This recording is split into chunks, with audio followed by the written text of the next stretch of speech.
everyone. Today I'm going to discuss some important questions of the last lesson. The last lesson is the first lesson of Flamingo. So here are the questions. The question number 1 is, what was Friends expected to be prepared with for school that day? This is very important question. ये question पूछा जा सकता है और इस question को आना ही चाहिए कि वो उसको क्या प्रिपेयर करना था उस पर्टिकुलर डे पर. तो answer, he has to prepare the lesson on participles on that particular day. So this is the answer. You can increase the word limit also, whatever the word limit is required for. Now the question number 2 is, what did Friends notice that was unusual about the school that day? Because on that particular day something was unusual, कुछ unusual सा था. तो वो क्या था ये आपको बताना है. So this is the second question which is important also. Then the third question, what had been put up on the bulletin board? More important, bulletin board पर उस दिन क्या लिखा गया था. तो ये भी important question है. इसके बाद question आता है, what changes did the order from Berlin cause in school that day? Important question. Next, how did Friends feeling about M. Hammer and school change? ये क्वेश्चंस पूछे जा सकते हैं. इसके बाद क्वेश्चन आता है जिसमें थोड़ा सा वर्ड लिमिट बढ़ाकर पूछे जा सकते हैं कि इसमें एक्चुअल में क्या मतलब क्या अंडरस्टैंड किया. What do you understand by the chapter, ये पूछा जा सकता है. The people in this story suddenly realize how precious their language is to them. What show you this, why does this happen.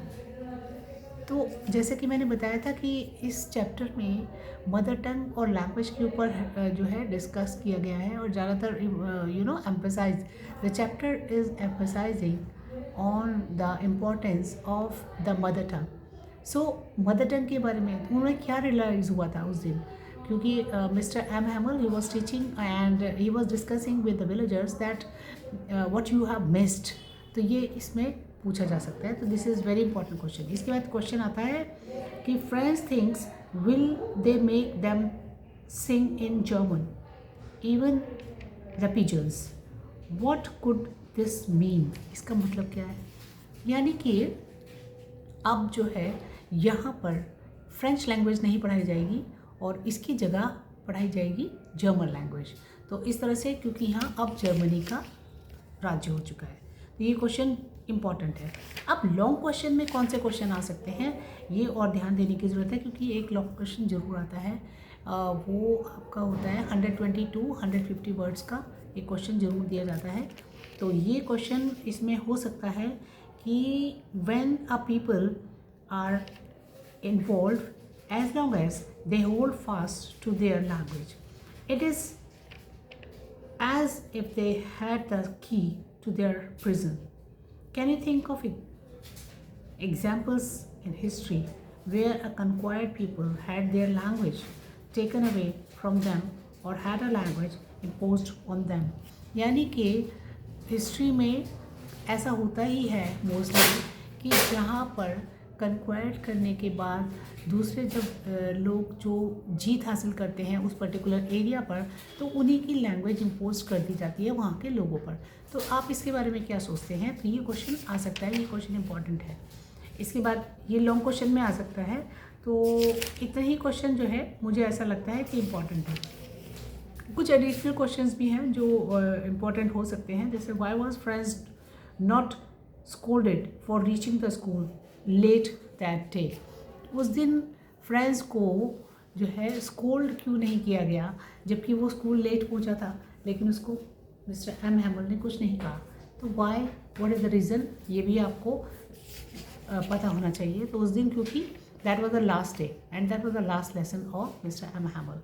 तो इसके बाद क्वेश्चन है, what did Franz wonder about when he started the class that day. तो क्या देखना चाहता था, friends को क्या पसंद आ रहा था, यानी वो क्या चाहता था उस पर्टिकुलर दिन, यानी उस दिन पर वो क्या करना चाह रहा था, ये क्वेश्चन पूछा जा सकता है।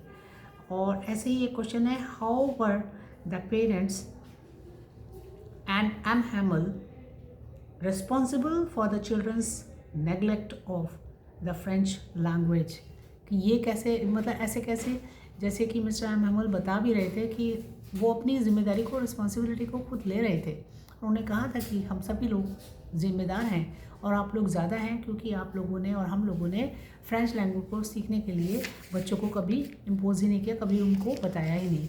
तो ये जो है क्वेश्चंस इंपॉर्टेंट हो सकते हैं इस चैप्टर के अंदर। तो आज यहीं तक। इसके बाद हम नेक्स्ट वीडियो में सेकेंड चैप्टर के बारे में डिस्कस करेंगे। और ये क्योंकि मैं शॉर्ट में इसलिए कर रही हूँ because now exams are very shortly आने ही वाले हैं। तो आप लोग इतना ही करिए इसको, और अगर ज़्यादा डिटेल करनी है तो फिर चैप्टर को और अच्छे से रीडिंग करिए, अदरवाइज़ तो सफिशेंट है, इतने क्वेश्चंस को कर लीजिए। ये क्वेश्चन कर लेंगे आप तो डेफिनेटली आराम से इंग्लिश में कर ही लोगे। See you in the next video.